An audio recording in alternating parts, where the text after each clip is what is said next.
एक दफा का जिक्र है, एक जंगल में चमकीलो चिड़िया रहा करती थी। वो बेचारी बहुत गरीब होती है।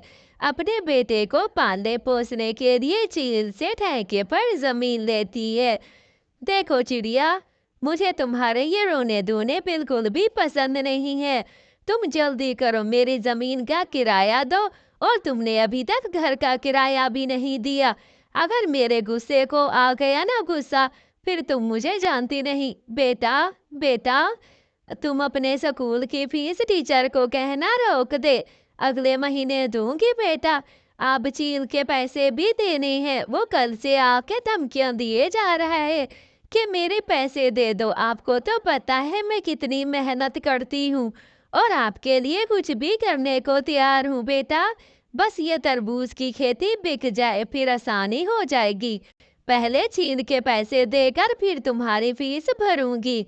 मैं तो खुद बहुत परेशान हूँ और टेंशन में हूँ कि ये सब कुछ कैसे होगा। बेटा, टीचर को कहना कि 8 दिन के बाद माँ फीस जमा करा देगी। ठीक है ना मेरा प्यारा बेटा?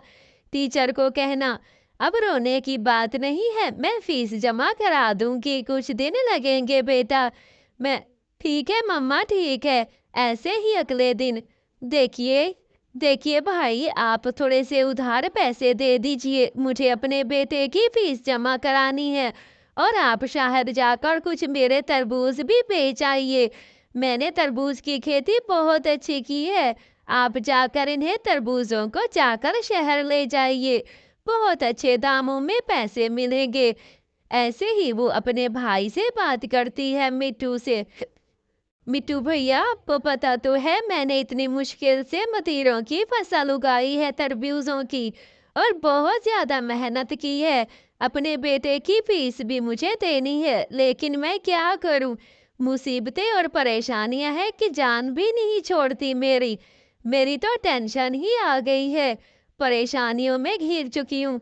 बहन, तुम फिक्र ना करो, मैं शहर जाकर तुम्हारे तरबूज जरूर मंडी में रखवा देता हूँ और बहुत अच्छे खासे पैसे मिल जाएंगे। बहन, तुम्हें परेशान होने की कोई ज़रूरत नहीं, मैं तुम्हारे साथ हूँ बहन। बस कुछ दिन लगेंगे मुझे मंडी में ये तरबूज लेकर जाने की।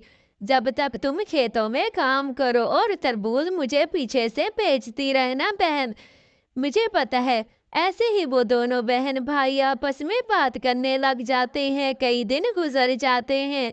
बहन, तरबूज के खेत तो बहुत अच्छे हैं और मैंने उसे रखवा भी दिए हैं, सब कुछ तुड़वा लिए हैं। कुछ खेती अभी रह गई है जो बाद में आकर ले जाऊंगा। ठीक है बहन, तुम अपना ख्याल रखना। है कई हफ्ते। अरे अभी तक तुमने मेरे पैसे नहीं दिए, कब पैसे दोगी मेरे? इतने महीने हो गए हैं, अब मैं इससे ज्यादा इंतजार नहीं कर सकता। तुम्हें पता है ना कि मुझे ज्यादा गुस्सा आ गया तो फिर मैं क्या कर सकता हूँ। ऐसे ही फिर चमकीलो चील से कहती है, भैया कुछ दिल तो इंतजार कर ले। कोई कुछ नहीं, कुछ नहीं, मैं तो तंग आ चुका हूँ, अब तुम मेरे घर से भी निकलो। देखो भैया, कुछ दिन तो सब्र कर ले। मैं खुद बहुत परेशान हूँ। मेरा भाई मंडी लेकर गया हुआ है सब तरबूज। जैसे ही वो पैसे आ जाते हैं, मैं आपके पैसे आपको ले देती हूँ। और आप बिल्कुल भी टेंशन और परेशान ना हो, आपके पैसे सारे के सारे आपको मिल जाएंगे। मैं तो खुद बहुत परेशान हूँ, हफ्ता हो गया है मेरा भाई मंडी से वापस नहीं आया। जैसे आएगा सबसे पहले पैसे आपको दूंगी, ठीक है ना? ऐसे ही चीड़ को उस चिड़िया पर तरस आ जाता है और कुछ समय का वक्त देता है। ठीक है, बाकी एक हफ्ता। देखो चिड़िया, तुमने मुझे पैसे दे दिए हैं। हाँ चील भाई, पैसे मैंने आपको दे दिए।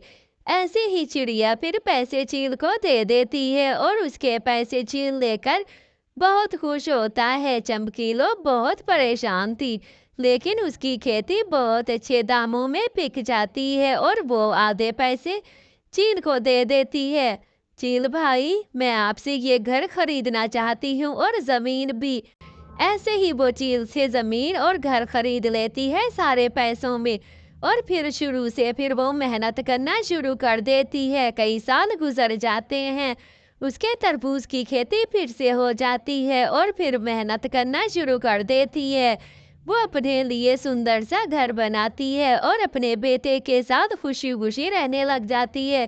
प्यारे बच्चों, कहानी अच्छी लगे तो चैनल को ज़रूर सब्सक्राइब करना। कल की वीडियो में आपने कम लाइक क्यों किए? मैं इतनी मुश्किल से वीडियो बनाती हूँ। ज़्यादा से ज़्यादा लाइक और शेयर और सब्सक्राइब किया करें। अल्लाह हाफ़िज़।